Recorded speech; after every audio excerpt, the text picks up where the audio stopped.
ایک بادشاہ کے دربار میں ایک اجنبی نوکری کی طلب کے لیے حاضر ہوا۔ قابلیت پوچھی گئی تو اس نے کہا سیاسی ہوں۔ عربی میں سیاسی افہام و تفہیم سے مسئلہ حل کرنے والے معاملہ فہم کو کہتے ہیں۔ بادشاہ کے پاس سیاستدانوں کی بھرمار تھی۔ اسے خاص گھوڑوں کے استبل کا انچارج بنا لیا جو حال ہی میں فوت ہو چکا تھا۔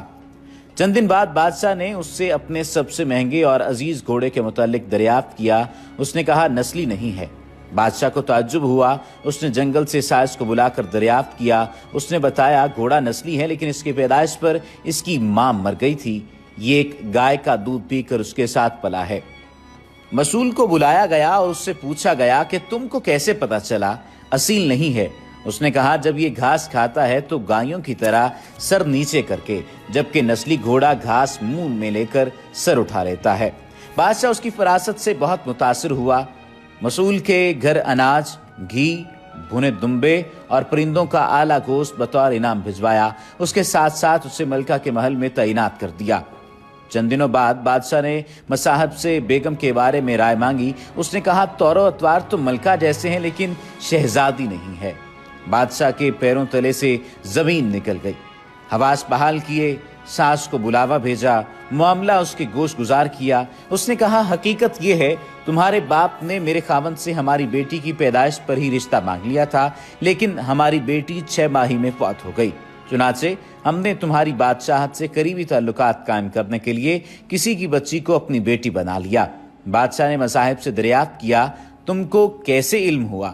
اس نے کہا اس کا خادموں کے ساتھ سلوک جاہلوں سے بدتر ہے۔ بادشاہ اس کی فراست سے خاصا متاثر ہوا۔ بہت سا اناج، بھیڑ بکریاں بطور انعام دیں، ساتھ ہی اسے اپنے دربار میں متعین کر دیا۔ کچھ وقت گزرا، مصاحب کو بلایا، اپنے بارے دریافت کیا۔ مصاحب نے کہا جان کی امان بادشاہ نے وعدہ کیا۔ اس نے کہا نہ تو تم بادشاہ زادے ہو اور نہ تمہارا چلن بادشاہوں والا ہے۔ بادشاہ کو تاؤ آیا مگر جان کی امان دے چکا تھا۔ سیدھا والدہ کے محل پہنچا۔ والدہ نے کہا یہ سچ ہے، تم ایک چرواہے کے بیٹے ہو، ہماری اولاد نہیں تھی تو تمہیں لے کر پالا۔ بادشاہ نے مصاحب کو بلایا، پوچھا بتا تجھے کیسے علم ہوا؟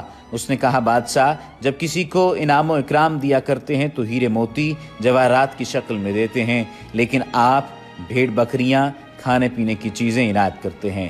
یہ اسلوب بادشاہ زادے کا نہیں، کسی چرواہے کے بیٹے کا ہی ہو سکتا ہے۔ عادتیں نسلوں کا پتہ دیتی ہیں۔ عادات، اخلاق اور طرز عمل خون اور نسل دونوں کی پہچان کرا دیتے ہیں۔